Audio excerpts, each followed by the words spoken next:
අයිබෝවන් Lanka software developer network වෙතින් ගෙනෙන තවත් වීඩියෝවකට ඔබ සාදරයෙන් පිළිගන්නවා. මෙම වීඩියෝවෙන් මම අද කතා කරන්න බලාපොරොත්තු වෙන්නේ කෘත්‍රිම බුද්ධිය. වෙනත් වචනයකින් කිව්වොත් AI පිළිබඳව. කෘත්‍රිම බුද්ධිය මේ වන විට මෘදුකාංග නිපදවන ආකාරය වෙනස් වීමකට භාජනය කරමින් තිබෙනවා.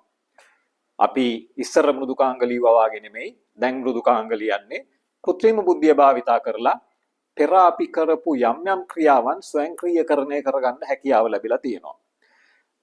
විශේෂයෙන්ම අපි පේලි මෘදුකාංග ලිවීම වෙනුවට මේ වන විට කෘත්‍රිම බුද්ධියට විධාන දීලා මෘදුකාංගයේ සෑහෙන ප්‍රමාණයෙන් කොටස් ලියා ගන්න පුළුවන්. ඊට අමතරව සමහරක් අවස්ථා තියෙනවා සම්පූර්ණ මෘදුකාංගයම උනත් නිර්මාණය කරගන්න ගැනීමට හැකියාව ඇති. ඉතින් අපි දකින්නේ මේ පරිවර්තනය අනාගතයේදී තවදුරටත් සිද්ධ වේවි, තවදුරටත් කෘත්‍රිම බුද්ධිය වැඩි දියුණු වේවි. ඉතින් මේකේ බලපෑම කෙසේ විය යුතුද, කෙසේ වෙයිද, අපි ඒ සඳහා කෙසේ හැඩගැසිය යුතුයිද කියන කාරණාව තමයි මේ වීඩියෝවෙන් මම ඔබට කතා කරන්න බලාපොරොත්තු වෙන්නේ. කෙබඳු විපර්යාස සිද්ධ වේවිද? කෙබඳු බලපෑමක් ඇති වේවිද? අපි රස්සාව පැත්තෙන් බැලුවොත්, software developers ලගේ රස්සාවල් පැත්තෙන් බැලුවොත් එහෙම අපිට පූර්වකථනය කරන්න පුළුවන් රස්සාවල් වල අවශ්‍යතාවය, software developers ලගේ අවශ්‍යතාවය අඩු වෙයි කියලා. මොකද යම් යම් ක්‍රියාවන් ස්වයංක්‍රීයව කරගන්න පුළුවන් නම් මේ human capital එක මොකටද? ඉතින් මේ හේතුව හින්දා පෙර වාගේ නෙමෙයි ඉදිරියට යනකොට software developers ලගේ අවශ්‍යතාවය අඩු වෙයි කියලා අපිට පූර්වකථනය කරන්න පුළුවන්.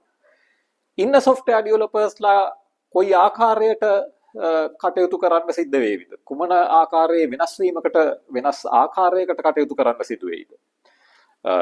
පෙර අපි පේලි මෘදුකාංග ලිවීම වෙනුවට කෘත්‍රිම බුද්ධිය භාවිතා කරලා software ලියවා ගන්න හැකියාව තියෙනවා නම් software developers ලට කරන්න සිද්ධ වෙන්නේ AI මෙවලමක් විදියට tool එකක් විදියට පාවිච්චි කරලා ඒවා ලියා ගැනීම නම් වැඩිපුර උන්ට සිදු කරන්න සිද්ධ වෙන්නේ යම් software එකක් නිර්මාණාත්මක ස්වරූපය යම් කිසි ව්‍යාපාරයක ගැටලුවක් සඳහා විසඳුමක් වශයෙන් මෘදුකාංගයක් නිපදවනවා නම් ඒ ව්‍යාපාරයේ අරමුණු මොනවද?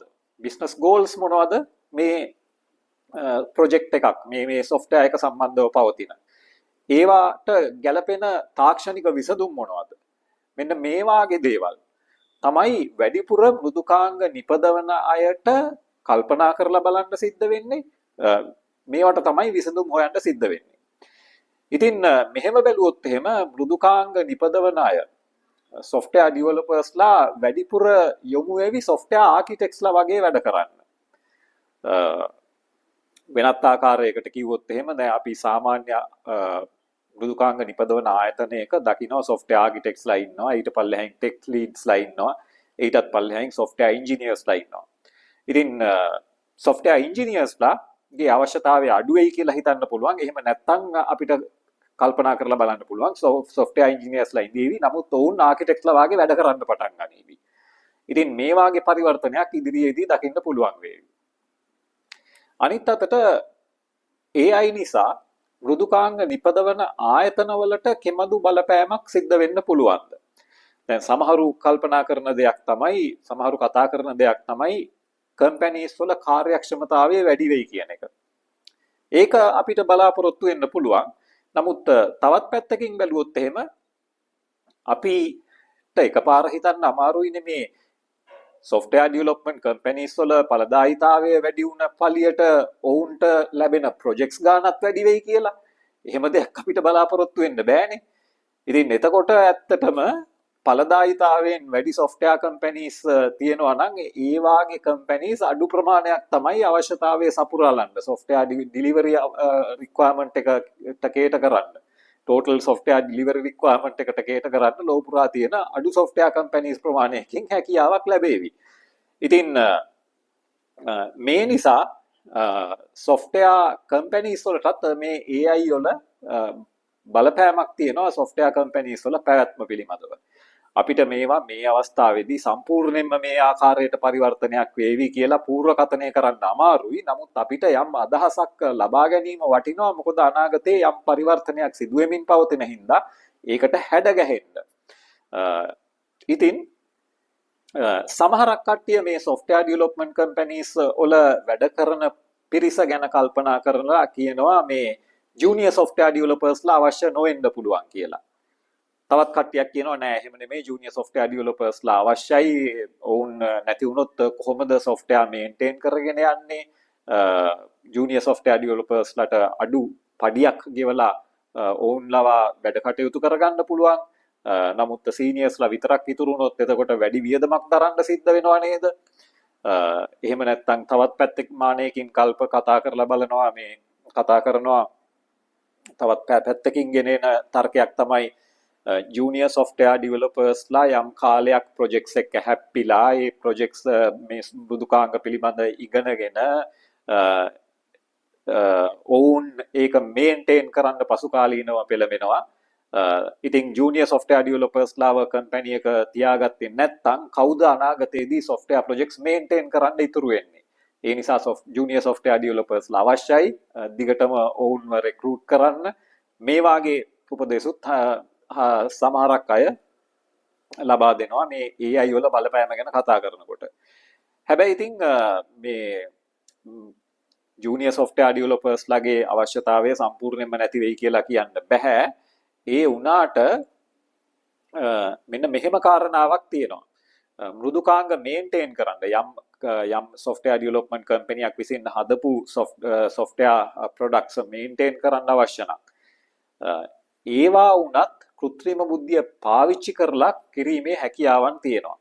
උදාහරණයකට හිතන්නකෝ මට දුන්න අය කියලා අලුත්ම ප්‍රොජෙක්ට් එකක්. මට මේ ප්‍රොජෙක්ට් එකේ මොනවද ඩිලිවර් කරේ මෘදුකාංගය ලියලා තියෙන ආකාරය පිළිබඳව එහෙම වැඩි අත්දැකීම් නැහැ කියලා හිතමුකෝ.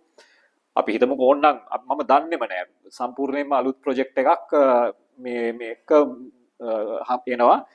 පෙර යම්කිසි පිරිසක් ලියපු මෘදුකාංගයක් මට මේන්ටේන් කරන්න. ඒකේ වෙනස්කම් කරන්න එහෙම කියලා. ඉතින් එතකොට මට කරන්න පුළුවන් දේ තමයි AI පාවිච්චි කරලා මට පුළුවන් මේ software එකේ pattern මොන ආකාරයටද තියෙන්නේ code analyze කරලා බලන්න පුළුවන්. ඒක refactor කරන්න පුළුවන්. ඒ කියන්නේ වෙනස්කම් කරන්න පුළුවන් AI පාවිච්චි කරලා වඩාත් සුදුසු ආකාරයන්ට. ඉතින් අලුතෙන් යමක් එකතු කරනවා නම් ඒකට ඒකත් AI පාවිච්චි කරලා යම් ප්‍රමාණයකට කරන්න පුළුවන්. ඒ නිසා මේ මේන්ටේන් කරන්න ජූනියර් ඩිවෙලොපර්ස් ළම යම් කාලයක් තිස්සේ මෘදුකාංගය එක්ක හැප්පිලා සිටිය යුතුයි කියන කාරණාව අත්‍යවශ්‍යයෙන්ම ඇති වෙන්නේ නැහැ. හැබැයි ඉතින් සමහරක් තීන්දුව తీරන ගැනීම වාගේ දේවල් හොඳින් ડોකියුමන්ට් කරලා තියෙනවා නම් තමයි වැඩේ පහසු වෙන්නේ. නැත්නම් එකපාර කාට වුණත් මෘදුකාංගයක් දුන්නොත් ඇයි යම් කිසි දෙයක් යම් ආකාරයකට මේ මෘදුකාංගය කරලා තියෙන්නේ වාගේ කාරණාවල් තෝරා බේරා ගන්න අපහසු වෙන්න පුළුවන්. ඒ නිසා දැන් උනත් අනාගතයේදී උනත් මෘදුකාංගයක් හදනකොට යම් යම් ඩිසිෂන්ස් ගත්තා නම් යම් යම් තීන්දුව తీරන ගත්තා නම් යම් යම් දේවල් පිළිබඳව ඒවා ડોකියුමන්ට් කරලා තිබීමේ වැදගත්කමක් තියෙනවා. අපි කතා කරේ AI නිසා සිද්ධ වෙන බලපෑම. ඉතින් software development companies වලට තියෙන බලපෑම ගැන තවත් පැත්තකින් කල්පනා කරලා බැලුවොත් මම කිව්වා අර development companies අඩු ප්‍රමාණයක් ලෝකෙට අවශ්‍ය වෙයි කියලා. හැබැයි ඉතින් අලුතෙන් නිර්මාණාත්මක හැකියාවන් මත software companies පවත්වාගෙන යනවා නම් ඒවාගේ අවශ්‍යතාවය නැති වෙලා යන්නේ නැහැ නේ. පහසුවෙන් අලුත් දේවල් කරන්න පුළුවන්. හැබැයි මෙන්න මෙහෙම දෙයක්ත් සිද්ධ වෙන්න පුළුවන්. මෘදුකාංග නිපදවන විශාල ආයතන තියෙනවා. මෘදුකාංග නිපදවන සමාවෙන්න මෘදුකාංග නිපදවීමට අවශ්‍ය කරන පහසුකම් සලසන විශාල ආයතන තියෙනවා. උදාහරණයකට සලකලා බලන්නකෝ Google වැනි ආයතනයක්. මේ Google වැනි ආයතනයක් ගත්තොත් එහෙම ඒ කට්ටියගේ තියෙනවා මේ ඉන්ෆ්‍රාස්ට්‍රක්චර් තියෙනවා, ඒ කට්ටියගේ එක ප්ලැට්ෆෝම්ස් තියෙනවා.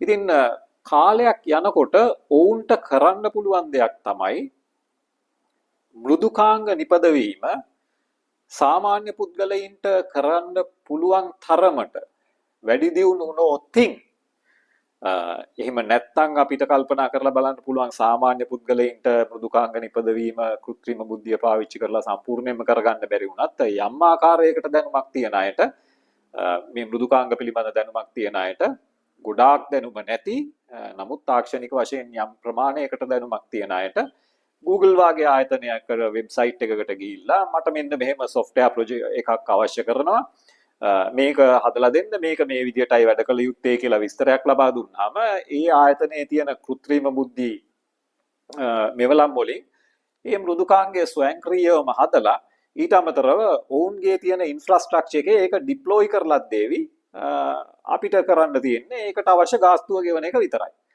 ඉතින් මේ වාගේ දේවල් යම් ප්‍රමාණයකට දැනුත් සිද්ධ වෙමින් පවතිනවා. ඉතින් අපිට හිතන්න පුළුවන් මේවා අනාගතයට යනකොට තව තවත් දියුණු වේවි. ඉතින් එහෙම වුණොත් මේ විශාල සමාගම් වලට අලුතෙන් software projects අලුතෙන් software requirements එනකොට මිනිසුන් ගොඩක් ඒ වෙත යොමු වේවි. ඔවුන්ට පුළුවන් වේවි අඩු පිරිවැයකට ඒ වාගේ software හදන එකත් කරලා ඒවා deploy කරලා දෙන්න URL එකක් වාගේ දෙයි මෙන්න මෙතෙන්ට ගිහිල්ලා ඔයාලගේ software එක පාවිච්චි කරන්න කියලා. ඉතින් එතකොට සාම්ප්‍රදායිකව මෘදුකාංග නිපදවමින් සිටපු ආයතන වලට companies වලට මොකද වෙන්නේ? ඒ අයට නිපදවන්න ලැබෙන මෘදුකාංග projects ගන්න අඩු වෙයි කියලා අපිට බලාපොරොත්තු වෙන්න පුළුවන්. මේක ඔබට ඕනනම් සසඳලා බලන්න පුළුවන් මෙන්න මේ වාගේ දෙයක් එක්කලා. යම්කිසි නගරයක කඩවල් ගණනාවක් වෙළඳසැල් ගණනාවක් තිබුණා. හදිස්සියෙම මේකට මේ නගරයට සුපිරි වෙළඳසැලක් ආවා. රට පුරා ව්‍යාප්ත වෙලා තියෙන සුපිරි වෙළඳසැලක ශාඛාවක් මේ නගරයේ ස්ථාපිත කරනවා. දැන් මොකද වෙන්නේ? අලුත් තාලයකට සමහරක් වෙලාවට අනික් කඩවලට වඩා අඩු මිලට මේ සුපිරි වෙළඳ සැලකට භාණ්ඩ විකුණන්න හැකියාව ලැබෙනවා. ඉතින් එතකොට පාරිභෝගිකයින් සෑහෙන ප්‍රමාණයක් මේ සුපිරි වෙළඳ සැලට පැමිණිලා ඔවුන්ගේ අවශ්‍යතාවයන් ඉටු කරගනීවි. එතකොට අර කලින් තිබුණ කඩවලට මොකද වෙන්නේ? ඔවුන්ගේ වෙළඳාම අඩු වෙනවා. ඉතින් කෘත්‍රිම බුද්ධිය නිසා අනාගතයේදී මෙන්න මේ ආකාරයේ විපර්යාස වුණත් සිද්ධ වෙන්න පුළුවන්. කොහොම වුණත් මේ විපර්යාසය සිදුවෙමින් පවතින අතරේ අපි දැනගන්න ඕනේ අපේ කුසලතාවයනුත් කෘත්‍රිම බුද්ධිය භාවිතා කිරීම පිළිබඳ වැඩි දියුණු කරගන්න. මොකද එහෙම උනේ නැත්නම් තව අවුරුදු 5-10ක් ගත වුණාම අපේ පවතින කුසලතාවයන්ගෙන් අපිට software development කරන්න හැකියාව ලැබෙන එකක් නෑ. සමහරක් වෙලාවට ඊට වඩා පහසුවෙන් කෘත්‍රිම බුද්ධිය ලවා මෘදුකාංග නිපදවා ගන්න පිරිස වැඩි වේවි.